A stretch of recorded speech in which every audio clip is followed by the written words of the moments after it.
Assalamualaikum warahmatullahi wabarakatuh. Yang saya hormati Ibu dosen pengampu, Dr. Hajah Mardiah Agustina, STHI, MPDI, serta rekan-rekan sekalian. Perkenalkan, saya Muhammad Toha Aditya, NPM 2512647. Pada kesempatan kali ini, saya akan mempresentasikan resitasi makalah saya yang berjudul Metode-metode Tahammul al-Hadits dan contohnya. Pertama-tama, mari kita masuk ke pendahuluan. Apa sebenarnya Tahammul al-Hadits itu? Secara garis besar, ini adalah proses menerima hadis dari seorang guru kepada muridnya.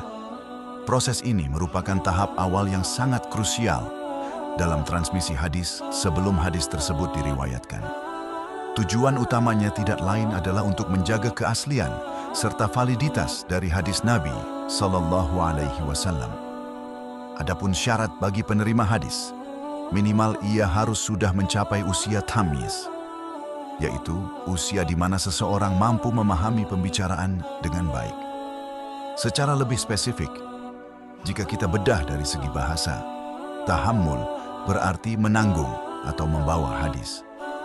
Sedangkan secara istilah, ia diartikan sebagai proses menerima hadis dari seorang syaikh dengan metode yang diakui oleh ulama hadis.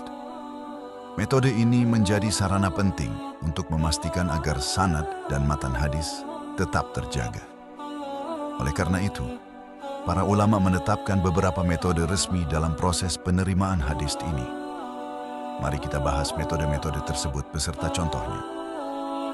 Metode pertama adalah al-sama, yaitu murid mendengar langsung dari gurunya. Contohnya adalah redaksi. Aku telah mendengar Rasulullah Sallallahu Alaihi Wasallam bersabda, sesungguhnya setiap amalan itu bergantung pada niatnya. Yang diriwayatkan oleh Bukhari dari Umar bin Khattab.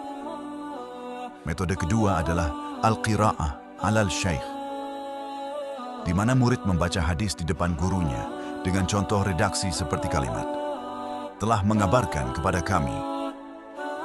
Dan metode ketiga adalah al-ijazah, yaitu pemberian izin dari guru kepada murid untuk meriwayatkan hadis. Contoh ungkapannya, telah mengijazahkan kepadaku Syekh Fulan dari Ikrimah dari Ibnu Abbas. Selanjutnya, metode keempat adalah al-munawalah, yaitu guru menyerahkan kitab atau catatan hadis kepada muridnya. Contohnya seperti pernyataan Az-Zuhri. Aku Az-Zuhri menyerahkan kepadaku sebuah kitab yang di dalamnya terdapat hadis-hadis. Lalu beliau berkata, riwayatkanlah ini dariku. Metode kelima adalah al-mukatabah, yaitu ketika guru menuliskan hadis lalu mengirimkannya kepada murid. Contohnya kisah dari Ibnu Abbas, bahwasanya dia menulis surat kepada Ibnu Az-Zubair.